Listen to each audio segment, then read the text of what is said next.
9. 아지즈는 스스로 예견했듯이 병이 났는데 가벼운 정도였다. 사흘 뒤 그는 중병이라도 난 것처럼 몸져 누워버렸다. 하지만 사실은 열이 약간 있는 정도로 병원에 중요한 일이 생기면 그냥 무시해버릴 수도 있는 병이었다. 그는 이따금 끙끙 앓는 소리를 내며 이러다 죽겠다고 생각했지만 그런 생각은 오래가지 않았으며 아주 사소한 것에도 자리를 내주었다. 일요일은 동양에서는 어정쩡한 날이어서 게으름을 부릴 빌미가 되었다. 아지즈는 잠길에 영국인 거주지와 도살장 넘어 전도사들의 교회에서 울리는 종소리를 들었다. 두 교회의 종소리는 서로 다른 의도를 지니고 있었으며 하나는 당당하게 영국인들을 부르고 있었고 다른 하나는 힘없이 인류를 부르고 있었다. 그는 전자에서 굳이 반감을 갖지 않았고 후자는 효력이 없음을 알기에 무시해버렸다. 늙은 선교사 그레이스 포드와 젊은 선교사 솔리는 기근이 닥쳤을 때는 식량을 나누어 주었으므로 인도인들을 개종시킬 수 있었지만 형편이 나아지면 다시 외로운 처지가 되었으며 그런 일을 겪을 때마다 놀라고 괴로워하면서도 도무지 깨달음을 얻지 못했다. 아지즈는 속으로 생각했다. 우리를 제대로 이해하는 영국인은 필딩씨뿐이야. 하지만 어떻게 그를 다시 만날 수 있을까? 만일 그가 이 방에 들어온다면 난 창피해서 죽고 싶을 거야. 그는 청소를 시키려고 핫산을 불렀지만 베란다에서 품삯으로 받은 동전이 진짜인지 확인하려고 계단에 떨어뜨려 보고 있던 그는 못 들은 척해도 된다는 걸 알고 아지즈가 불렀으면서도 부르지 않았듯이 그 소리를 들었으면서도 듣지 않았다. 인도는 전부 이런 식이지. 얼마나 인도인다운가 우리 모두. 아지즈는 그만 잠길에 빠져들었고 그의 생각은 삶의 다채로운 외면을 떠돌아다녔다. 그의 생각은 점차 한 지점으로 모아졌는데 선교사들은 그것을 지옥의 나락이라고 불렀지만 그 자신은 살짝 팬 웅덩이 이상으로 여기지 않는 것이었다. 그랬다. 그는 여자들과 밤을 보내고 싶었다. 노래도 부르고 환락을 즐기며 관능을 충족시키고 싶었다. 그가 원하는 건 바로 그것이었다. 그러면 어떻게 해야 할까? 캘린더 소령이 인도인이라면 젊음이 어떤 것인지를 기억하고 아무것도 묻지 않고 캘커타로 2, 3일 휴가를 보내줄 것이다. 그러나 소령은 자신들의 부하들이 얼음으로 만들어졌거나 아니면 찬들 앞으로 장터나 들락거리는 줄로만 알았으며 아지즈는 그런 생각들이 역겨웠다. 오직 필딩씨만이. 하산! 하인이 달려왔다. 여보게 저 파리들 좀 보게. 그러면서 아지즈는 천장에 붙은 소름 끼치는 덩어리를 가리켰다. 덩어리의 중심은 전기가 들어오도록 설치해 놓은 전선이었으며 전기는 들어오지도 않고 파리떼만 몰려와 새카맣게 덮고 있었다. 주인님, 저건 파리지요?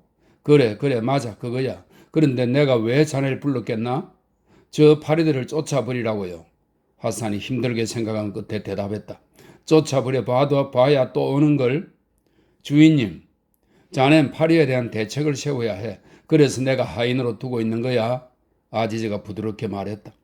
하산은 심부름하는 아이를 불러 마무드 알리의 집에 가서 사다리를 빌려오게 하고 요리사에게 석유 난로에 물을 데우라고 한 다음 몸소 물 양동이를 들고 사다리를 올라가 전선의 끝을 물에 담글 예정이었다. 좋아, 아주 좋아. 이제 자넨 뭘 해야 하지? 파리를 죽여야죠. 좋아, 시작해. 하산은 그 계획이 그의 머리에 박힌 채 물러나와 심부름하는 아이를 찾기 시작했다.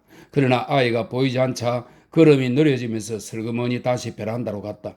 하지만 주인의 귀에 짤랑거리는 소리가 들릴까봐 감히 동전이 진짜인지 확인하는 일은 하지 못했다.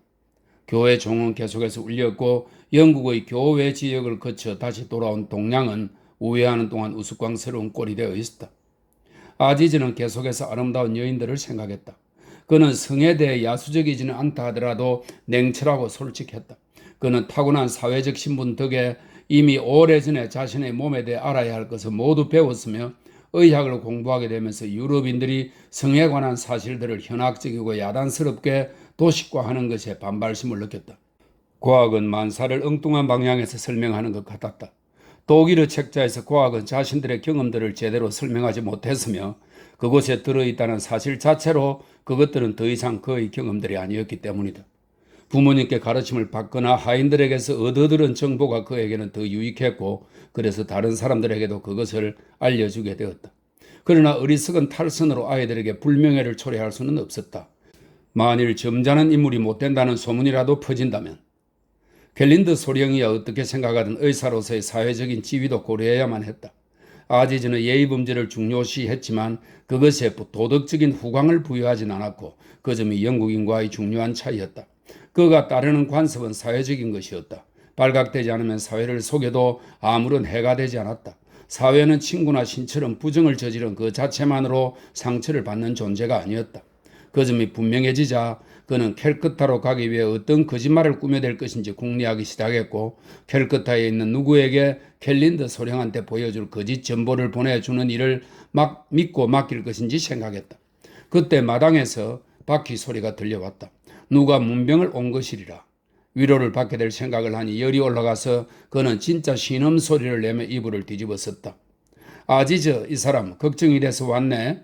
하미둘라의 목소리였다. 문병원 사람들이 침대에 앉으면서 한 번, 두 번, 세 번, 네 번 침대가 삐걱거렸다. 의사가 아프면 심각한 문제지? 기술자인 시헤드 모하메드의 목소리였다. 기술자가 아픈 것도 똑같이 심각하지? 하크 경감의 목소리였다. 그래, 우리 모두 정말 중요한 인물들이야. 봉급을 보면 알 수 있어.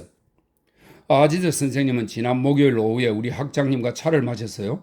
그 자리에 함께 있었던 고드볼 교수님도 병이 나셨는데 참 이상한 일이네요. 안 그런가요? 기술자의 조카인 라피가 세대한 목소리로 말했다. 그곳에 모인 모든 이들의 가슴에서 의혹의 불길이 일었다. 말도 안 돼. 하미둘라의 위험 있는 목소리가 그 불길을 진압했다. 말도 안 되지.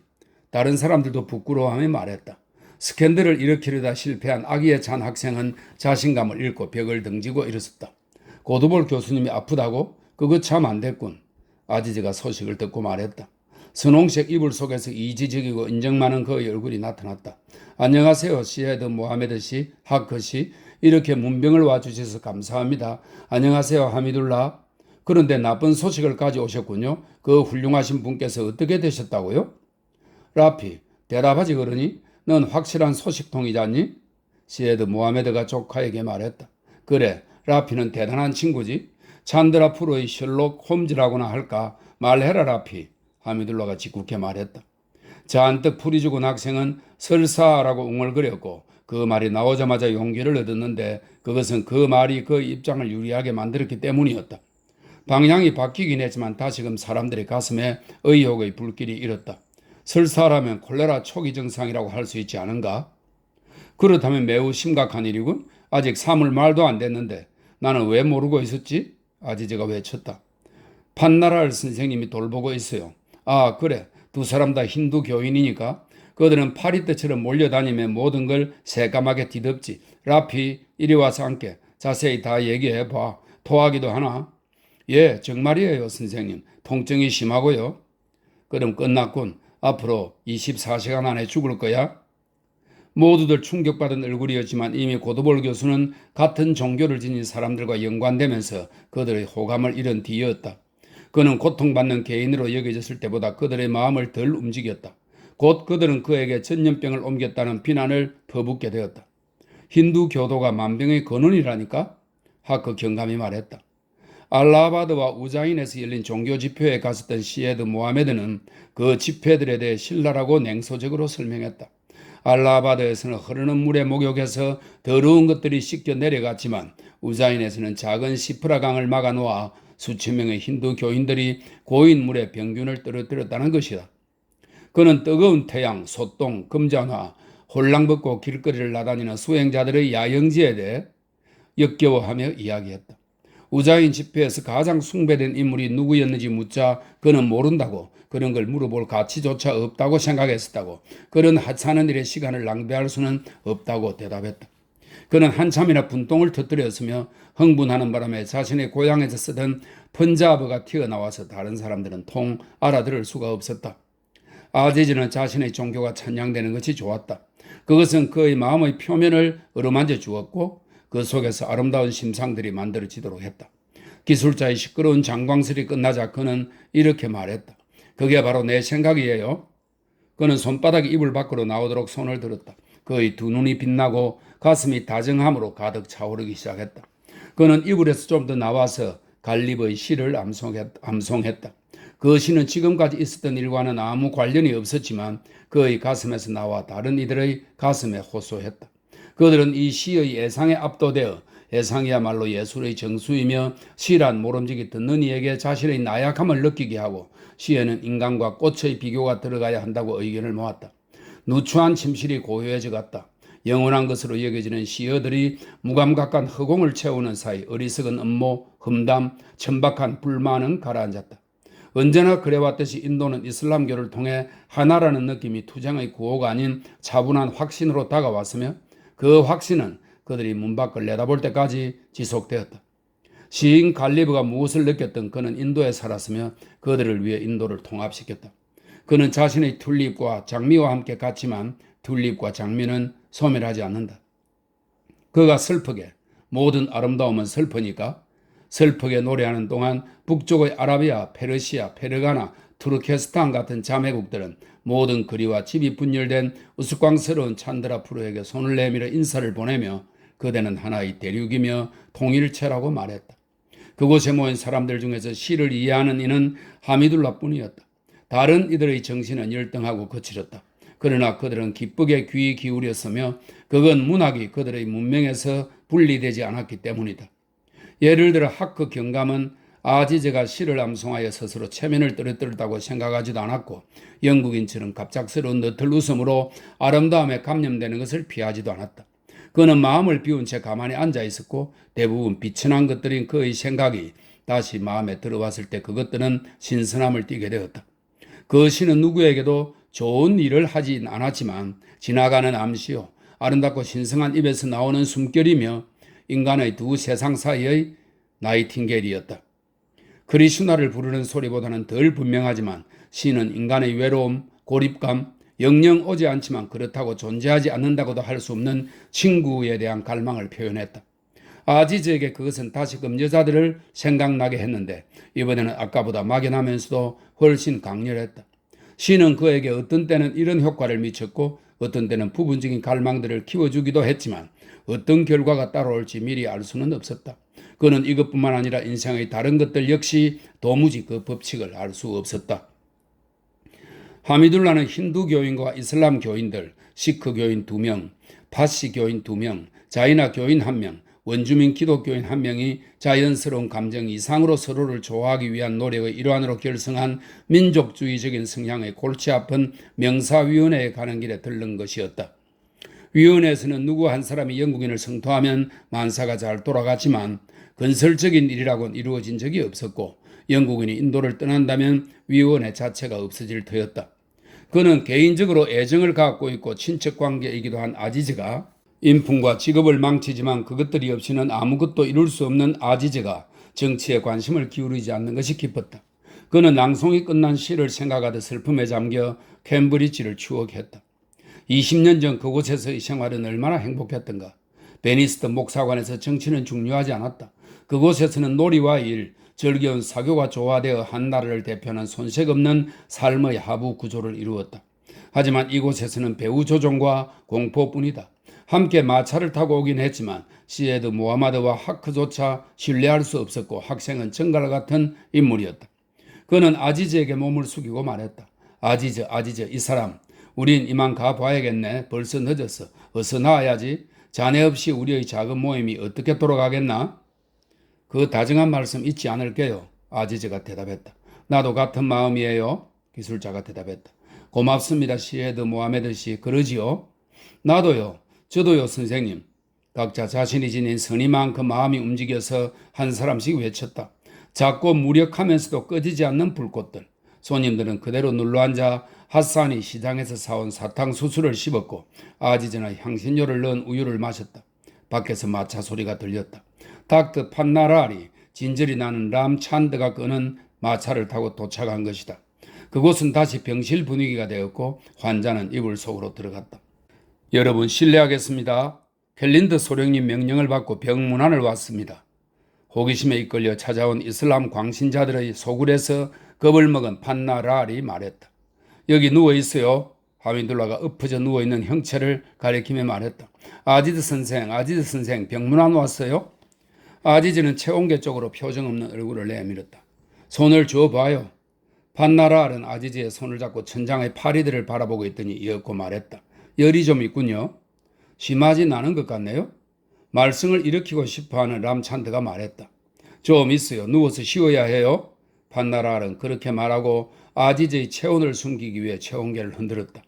그는 데플이 놀라서 날뛴 사건 이후로 이 젊은 동료 의사를 미워하게 되어 켈린드 소령에게 꾀병이라고 일러바치고 싶은 마음도 있었다.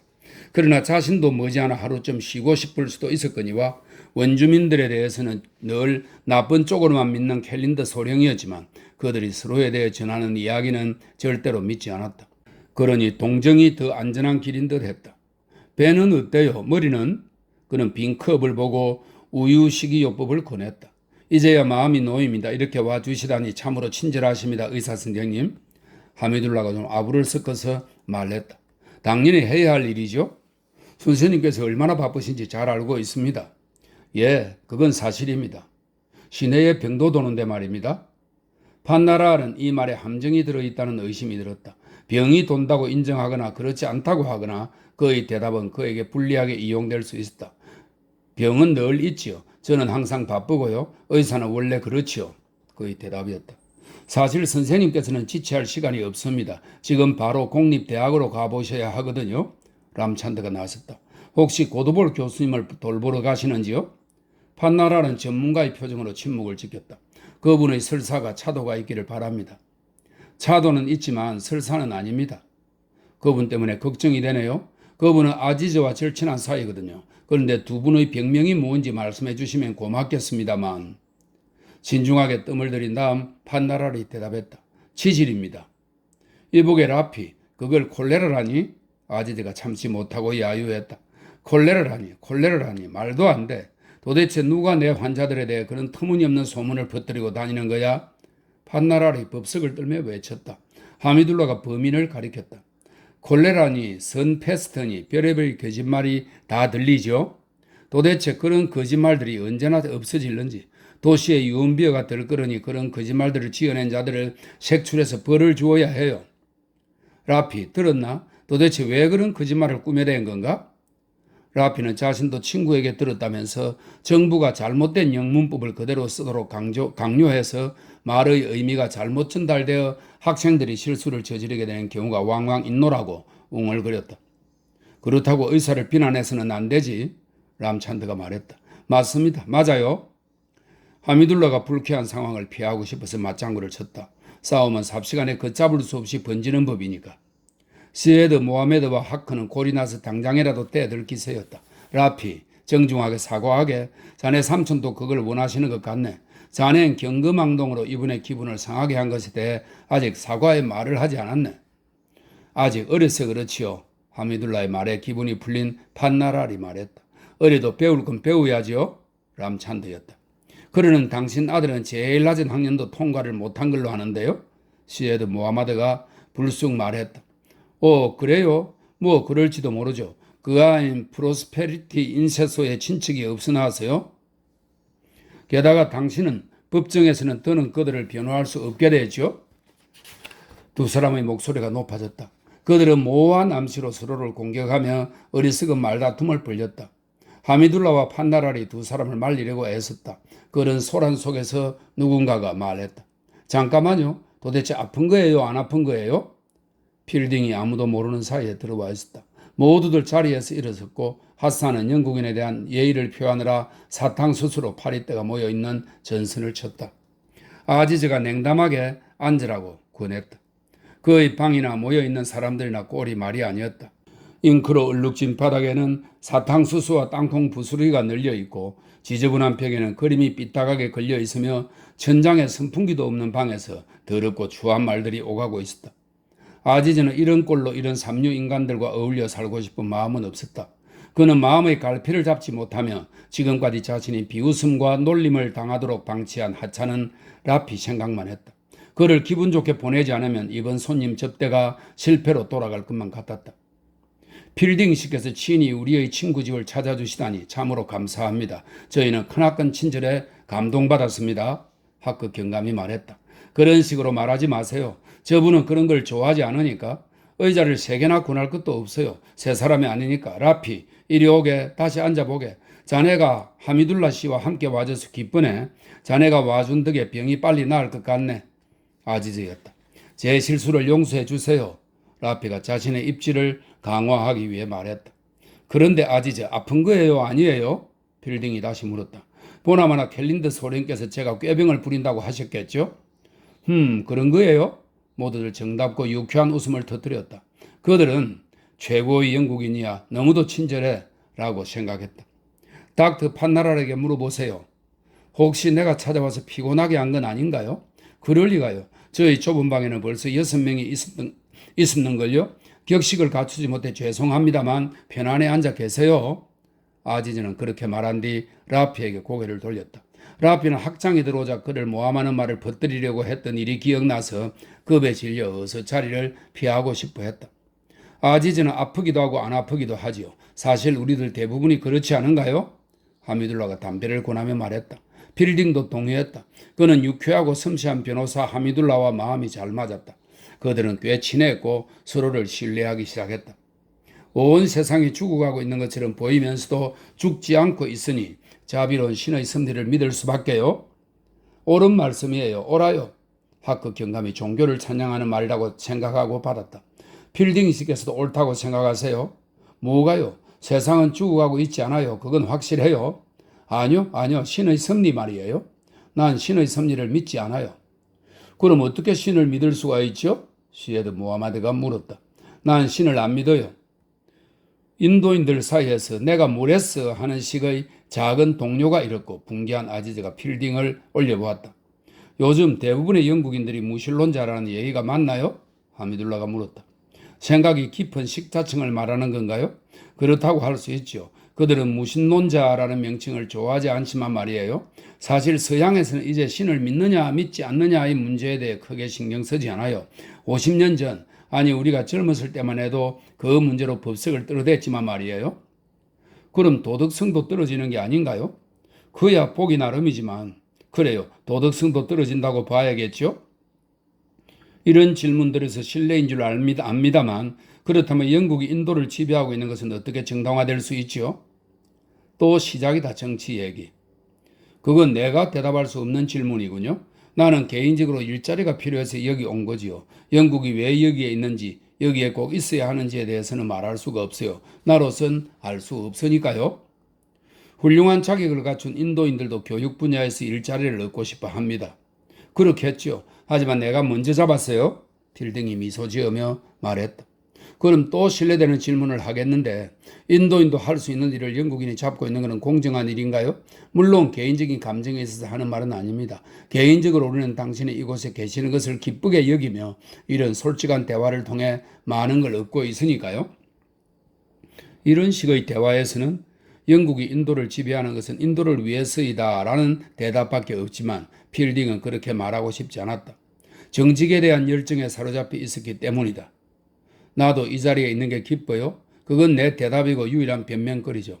공정함에 대해서는 아무 말도 할 수 없어요. 어쩌면 내가 태어난 것 자체가 공정하지 못한 일일 수도 있죠. 숨을 쉴 때마다 다른 사람의 공기를 빼앗는 것이니까요. 안 그래요? 그래도 난 세상에 태어난 것이 기쁘고 여기 와 있는 게 기뻐요. 아무리 못된 불충격이라도 결과적으로 행복해 한다면 얼마간 정당화될 수 있지요? 인도인들은 당황했다.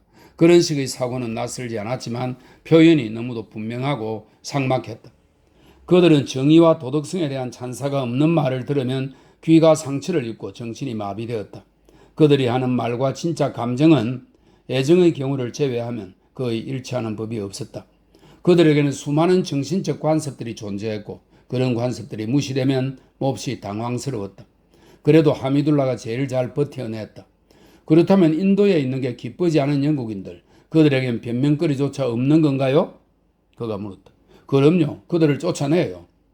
그들과 나머지 사람들을 구분하기가 어려울걸요? 하미둘라가 웃으며 받았다.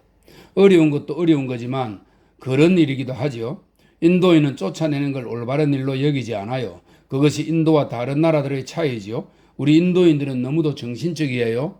람찬드였다. 옳아요. 옳은 말이에요. 하크 경감이 말했다. 그런가요, 하크씨? 난 우리가 정신적이라고 생각하지 않는데요. 우린 통합이 안 돼요. 통합이 결론은 그거예요. 우린 약속도 못 지키고 기차도 놓치죠. 소위 인도의 정신성이란 게 그런 것밖에 더 됩니까? 당신과 나는 명사위원회에 있어야 하는데 이러고 있고 우리의 친구 닥터 판나라는 환자를 돌봐야 하는데 여기 있어요.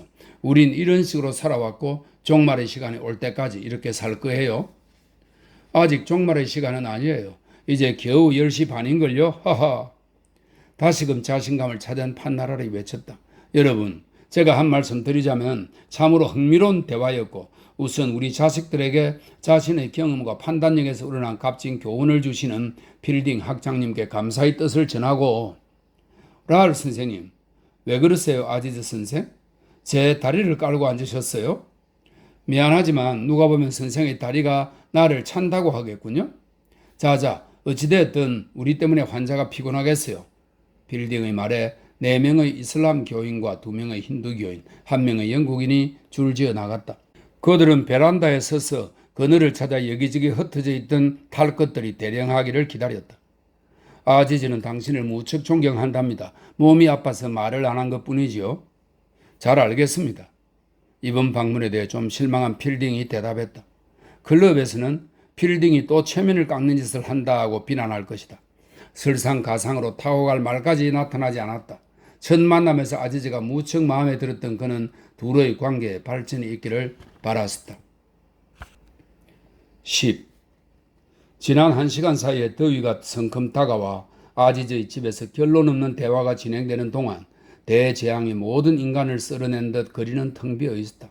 아지즈의 집 맞은편에는 점성과 형제 소유의 아직 완성되지 않은 커다란 집이 있었는데 그 위에서 다람쥐 한 마리가 거꾸로 매달려 될 듯이 뜨거운 비계에 배를 붙이고 지저분한 꼬리를 실룩실룩 움직이고 있었다. 녀석이 그 집의 유일한 거주자인 듯 했고 녀석의 찍찍거리는 소리는 의심할 바 없이 무한의 시공과 조화를 이루었지만 다른 다람쥐들의 귀에만 매력적이었다. 먼지 낀 나무에서 다른 소리들도 들려왔는데 갈색 새들이 짹짹거리며 벌레를 찾아 푸드득 푸드득 날아다녔고 눈에 보이지 않는 오색조가 퐁퐁 소리를 내기 시작한 참이었다. 생물체의 다수에게는 스스로를 인간이라고 칭하는 소수가 무엇을 갈망하거나 결정하든 하등 중요하지 않다. 대부분의 인도 거주자들은 인도가 어떻게 통치되든 개의치 않는다. 물론 영국의 하등 동물들도 영국에 대해 관심이 없기는 마찬가지지만 열대 지방에서는 그 무심함이 더욱 두드러지고 말이 통하지 않는 그들의 세계가 인간 세계에 더 가까이 있으며 인간들이 지치면 더 빨리 지배력을 되찾는다. 집안에서 그토록 다양한 의견을 지녔던 7 남자는 밖으로 나오자 공통의 지민, 다가오는 고약한 날씨에 대한 막연한 징후를 발견했다. 그들은 자신의 일을 할 수 없거나 일한 대가를 충분히 받을 수 없으리라 느꼈다. 그들과 마차들 사이의 공간은 살을 짓누르는 물체들로 꽉 막혀 있었고 마차의 쿠션들은 바지가 탈 정도로 뜨거웠으며 눈이 따끔거렸고 머리에서 모자나 터번 안에 땀이 고여 얼굴로 비오듯 쏟아졌다. 그들은 힘없이 인사를 나눈 뒤 다른 사람들과 구별되는 자질과 자부심을 되찾기 위해 각자의 집 안으로 흩어졌다. 찬드라푸르 전체에서 그리고 인도의 많은 지역들에서 인간들의 퇴각이 시작되고 있었으며 모두들 지하실로 고원으로 나무 밑으로 몸을 피했다. 끔찍한 계절의 전령인 4월이 코앞에 다가와 있었다. 태양이 아름다움은 없이 힘만 지닌 채 자신의 왕국으로 돌아오고 있었으며 그것은 불길한 조짐이었다. 아름다움까지 지니고 있다면 그 잔혹함을 견뎌내기가 한결 쉬우련만 태양 자신도 과도한 빛으로 인해 승리를 거두지 못하였으니 그 넘쳐 흐르는 황백색 빛이 물체들뿐 아니라 광휘 자체도 삼켜버렸기 때문이다. 태양은 인간에게나 새들에게나 다른 태양들에게나 도달할 수 없는 친구가 아니었고 우리의 의식에서 떠나지 않는 영원한 약속도 아니었다. 다른 것들과 똑같이 하나의 창조물에 지나지 않았으며 그래서 영광을 얻을 수 없는 것이었다. 11. 일부 마지막 글입니다. 인도인들은 모두 떠났고 필딩은 자신의 말이 마당 한 귀퉁이의 작은 흙간잎에 서 있는 것을 보았지만 아무도 그에게 말을 끌어다 주지 않았다. 그래서 몸소 말에게로 가려는데 집 안에서 부르는 소리가 들렸다. 아지즈가 부스스하고 슬픈 모습으로 일어나 앉아 있었다. 이게 집이랍니다. 이게 바로 그 유명한 동양의 환대라는 것이고요. 저 파리대를 보세요. 석회가 떨어져 나간 벽을 보세요. 유쾌하지 않나요? 동양의 내부를 보셨으니 이제 떠나고 싶겠지요? 그가 냉소적으로 말했다. 어쨌든 쉬고 싶잖아요. 훌륭한 닥터 라를 덕에 종이를 실 수 있게 된 걸요. 아시겠지만 캘린더 소령이 첩자로 보낸 건데 이번엔 안 먹혔죠. 다행히 열이 좀 있었거든요. 캘린더는 영국인이든 인도인이든 누구도 안 믿어요. 그의 성격이지요. 그 사람 밑에서 일하지 않는 게 좋겠지만 그렇지 못하니 어쩔 수 없지요. 커피 가실 모양인데 가시기 전에 죄송하지만 그 서랍 좀 열어보시겠어요? 맨 위에 있는 갈색 종이가 보이세요? 예, 열어보세요. 누구예요? 죽은 제 아내요. 당신은 아내가 처음 얼굴을 보인 영국인이에요. 이제 사진을 치우세요. 빌딩은 사막의 돌멩이들 틈에서 갑자기 꽃을 발견한 여행자처럼 깜짝 놀랐다. 꽃은 늘 그 자리에 있지만 여행자는 우연히 그것을 보게 된다. 그는 사진을 자세히 들여다보았는데 그것은 세상을 마주한 사리 차림의 한 여자에 불과했다. 아지저, 나에게 왜 이런 커다란 영광을 베푸는지는 모르겠지만 하여튼 고맙군요. 아무것도 아닌걸요. 아내는 많이 배우지도 못했고 예쁘지도 않았지요. 이제 치우세요. 아내가 살아있었다면 직접 만날 수도 있었을 텐데 왜 사진을 못 보겠습니까? 부인이 살아있었다면 나와 만나게 해주었을 거라고요? 당연하지요. 전 여자가 외간 남자에게 모습을 보이지 않는 부르다 전통을 찬성하지만 아내에게 당신이 나의 형제라고 말했을 것이고 그러면 아내는 당신을 만나 주었을 거예요. 하미둘라와 몇몇 사람들도 아내를 보았지요. 부인께서는 그들이 당신의 형제라고 생각하나요? 물론 그건 아니지만 그런 표현은 엄연히 존재하고 또 편리하니까요. 모든 남자들이 제 형제고 그에 맞는 행동을 하는 사람은 제 아내를 볼 수 있지요. 그럼 온 세상 남자들이 그에 맞게 행동한다면 부르다는 더 이상 존재하지 않겠군요. 그러자 아지즈가 진지하게 설명했다. 당신이 그런 생각을 갖고 그런 말을 할 수 있기 때문에 사진을 보여준 거지요. 대부분의 남자들에겐 그런 능력이 없어요. 제가 무리하게 굴었는데도 저에게 예의를 지켜주셨기 때문에 보여준 거예요. 당신을 부르면서도 다시 들어오리라고는 기대도 못했었지요. 전 이렇게 생각했었죠. 내가 그를 모욕했기 때문에 이제 그는 나를 상대하지도 않을 거야. 필링씨, 우리 인도인들이 얼마나 많은 친절을 필요로 하는지는 아무도 모르고 우리 자신조차 알지 못해요. 하지만 친절을 받으면 알게 됩니다. 우린 친절을 잊지 못하지요. 겉으로는 있는 것처럼 보여도요. 친절을 베풀고 또 베푸는 것, 그것이 유일한 희망이지요.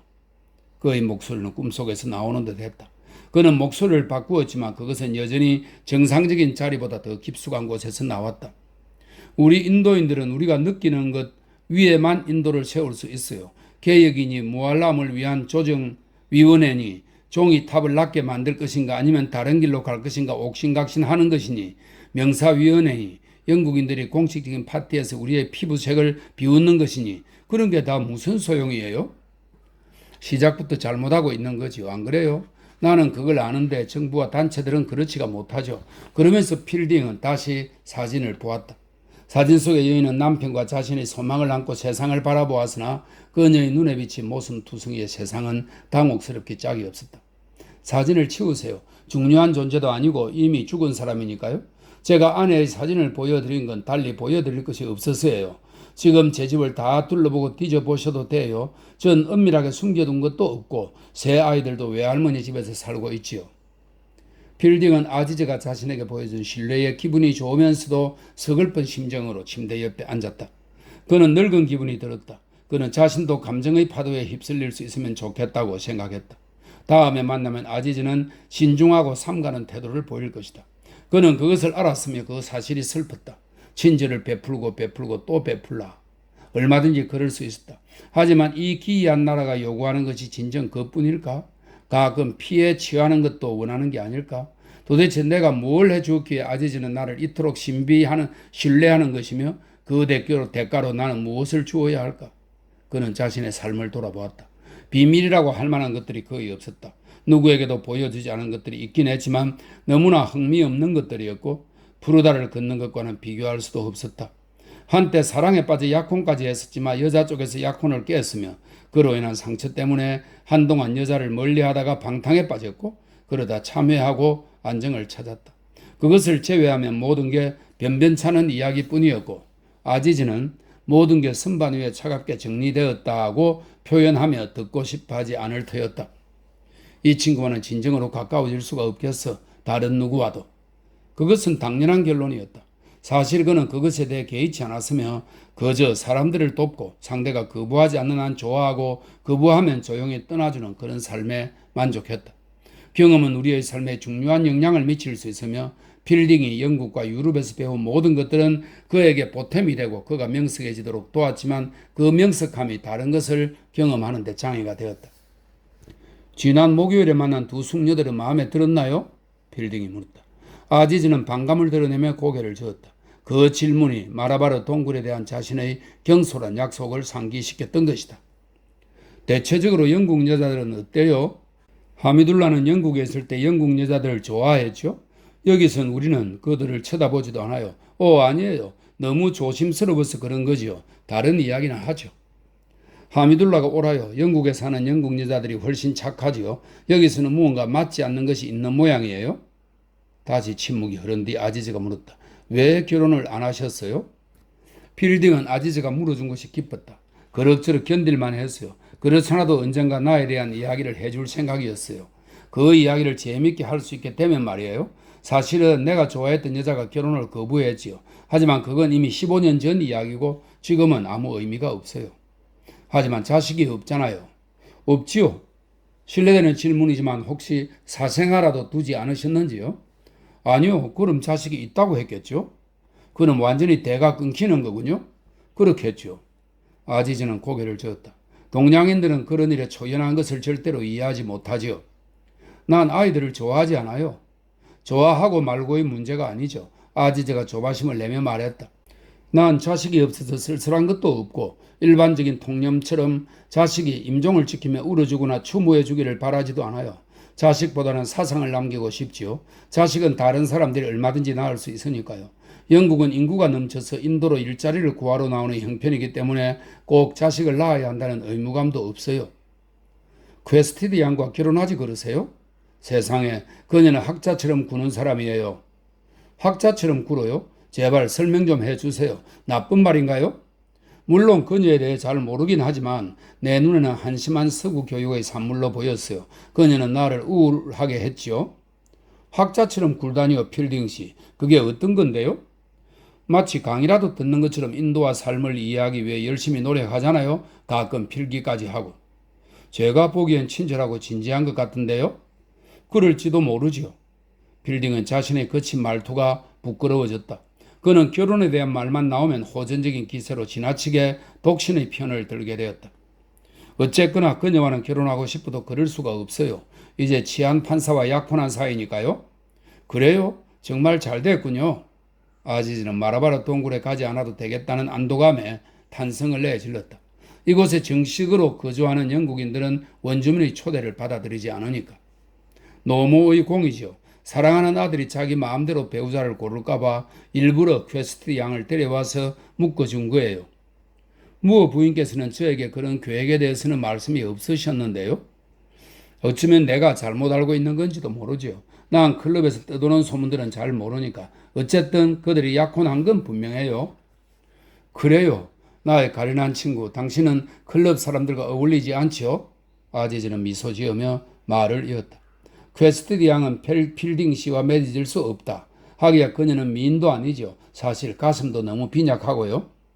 필딩도 미소를 지어 보였지만 숙녀의 가슴에 대해 언급하는 것은 좀 악침이라는 생각이 들었다. 치안 판사에게는 그 정도면 족할 수도 있고 그녀에게도 치안 판사가 만족스러울 수도 있죠. 당신에게는 제가 망고 같은 가슴을 가진 여자를 아니 그러지 마요. 진짜 그러겠다는 게 아니에요. 게다가 당신의 지위상 그건 위험한 일이죠. 아지즈의 생각은 결혼해서 캘커타로 슬그머니 옮겨갔다. 그의 얼굴이 엄숙해졌다. 만일 자신의 학장을 꿰어 캘커타로 데려가 곤란한 처지에 빠지게 만든다면 그는 갑자기 친구에 대한 태도를 바꾸어 인도가 안고 있는 위험들을 알기에 경고를 보내는 보호자의 입장에 서서 말했다. 필딩 씨, 이곳에서는 매사에 아무리 조심을 해도 지나침이 없지요. 이 빌어먹을 땅에서는 당신이 무슨 말을 하고 어떤 행동을 하든 시기하는 눈으로 감시하는 인간들이 있으니까요. 이런 말을 하면 놀라시겠지만 아까 당신이 왔을 때 이 방에는 적어도 첩자가 3명은 있었지요. 사실 아까 당신이 신에 대해 그런 식으로 말했을 때 제가 얼마나 당황했는지 아세요? 그들이 분명 고에 바쳤을 겁니다. 누구에게요? 그건 상관없지만 도덕성에 대해서도 부정적으로 말하고 또 여기에 다른 사람들이 일자리를 빼앗으러 왔다고도 했잖아요. 그 모든 말들이 매우 현명하지 못한 것들이었어요. 여기는 온갖 소문들이 활개를 치는 곳이에요. 당신의 제자 하나도 듣고 있지 않았습니까? 충고 고마워요. 그래요. 좀 더 조심해야지요. 난 흥미가 동하면 몸을 사리자는 경향이 있어요. 그래도 해댈 건 없어요. 그래도 솔직하게 말했다가 곤란한 입장에 처할 수도 있지요. 전에 그런 일이 종종 있었어요. 그것 보세요. 문제는 그러다가 일자리를 잃게 될 수도 있다는 거예요. 될 대로 되라지요. 그래도 난 살아남을 수 있어요. 난 가벼운 여행자니까요. 가벼운 여행자라고요? 영국인들은 참으로 특이한 종족이에요. 아지즈는 그렇게 말하며 잠이라도 잘 것처럼 돌아 누웠다가 곧 다시 돌아 누우며 물었다. 그건 기후 탓인가요? 아니면 무엇 때문인가요? 인도에도 가벼운 여행자들은 많지요. 뜨돌이 고행자 같은 사람들 말이에요. 그것이 바로 내가 당신 나라를 찬미하는 이유 가운데 하나지요. 누구든 아내와 자식이 딸리기 전에는 홀가분하게 살 수 있어요. 내가 결혼을 안 하는 데는 그런 이유가 있지요. 난 성스러움이 없는 성자랍니다. 3명의 첩자들에게 그 이야기를 전하고 잘 생각해 보라고 하세요. 아지즈는 그 새로운 사상에 매혹되어 곰곰이 생각해 보았다. 그래서 필딩 씨 같은 사람들이 그렇게 겁이 없는 것이로구나. 그들에겐 잃을 것이 없으니까. 하지만 자신은 사회와 이슬람교의 뿌리를 받고 있었다. 그는 자신을 속박하는 전통에 속해 있으며 미래의 사회를 이끌어갈 자식들을 낳아놓았다. 비록 보잘것없는 집에서 흐리멍덩하게 살아가고는 있지만 그래도 자리를 잡고 있었다. 난 교육에 종사하고 있기 때문에 일자리에서 쫓겨날 수가 없어요. 교육이란 사람들에게 하나의 개체가 됨과 동시에 다른 개체들을 이해하는 법을 가르치는 것이라고 믿으니까요. 내가 믿는 것은 그것뿐이에요. 공립대학에서는 그것을 삼각법과 함께 가르치고 만일 고행자가 된다면 다른 것과 함께 가르치게 되겠지요. 그의 선언이 끝나자 두 사람은 침묵을 지켰다. 파리떼가 유난히 기승을 부리며 그들의 눈동자 주변에서 춤을 추고 귓속으로 기어들어갔다. 필딩은 요란하게 파리떼를 쫓았다. 그 바람에 더 더워진 그는 자리에서 일어섰다. 하인에게 내 말 좀 끌어다 달라고 해줘야겠어요? 그는 내가 아는 우르드어를 못 알아듣는 모양이니까? 알겠어요. 사실은 아까 제가 그러지 말라고 지시했거든요. 우리는 그런 식으로 불운한 영국인들에게 수를 쓴답니다. 가련한 필딩씨. 하지만 이제 놓아드리지요. 세상에 당신과 하미둘라 빼고는 대화를 나눌 만한 사람이 없어요. 당신도 하미둘라를 좋아하지요? 그렇죠? 아주 좋아하죠. 곤란한 일이 생기면 즉시 우리에게 달려오겠다고 약속해 주시겠어요? 난 곤란한 일이 생길 수도 없는 사람이지요. 참 별난이야. 저런 이는 재난을 당할 일도 없을 거야. 혼자 남은 아지즈는 그렇게 생각했다. 이제 감탄의 시간은 끝나고 그는 다시 보호자의 태도가 되었다. 자신의 의도를 솔직하게 내보이는 사람에게 계속해서 경외감을 갖는다는 건 그에겐 어려운 일이었다. 가까이 사귀어 보니 필딩은 진정으로 가슴이 따뜻하고 자유로운 영혼의 소유자이긴 했지만 현명하다고 할 수는 없었다. 람찬드와 라피 같은 사람들이 있는 자리에서 그런 식으로 마음에 있는 말을 쏟아내는 것은 위험하고 세련되지 못한 행동이었다. 아무 득도 될 것이 없었다. 하지만 필딩과 그는 친구요 형제였다. 그 부부는 매듭이 지어졌으며 사진을 통해 계약이 이루어졌다. 그들은 서로를 신뢰하게 되었다. 이번만큼은 사랑이 어느 정도 승리를 거둔 것이다. 갈리버의 시, 여성의 매력, 선량한 하미둘라와 필딩, 명예로운 아내와 사랑스러운 아들들. 그는 지난 2시간 동안의 행복한 기억들 속에서 잠에 빠져들었다. 그는 이런 기쁨들이 적들이 침범할 수 없는 영혼의 정원에서 조화롭게 피어나거나 일항진 대리석 배수관을 따라 흐르거나 흰 바탕에 검정글씨로 신의 99가지 이름을 새겨놓은 사원의 도우미로 올라가는 그런 세상으로 들어섰다.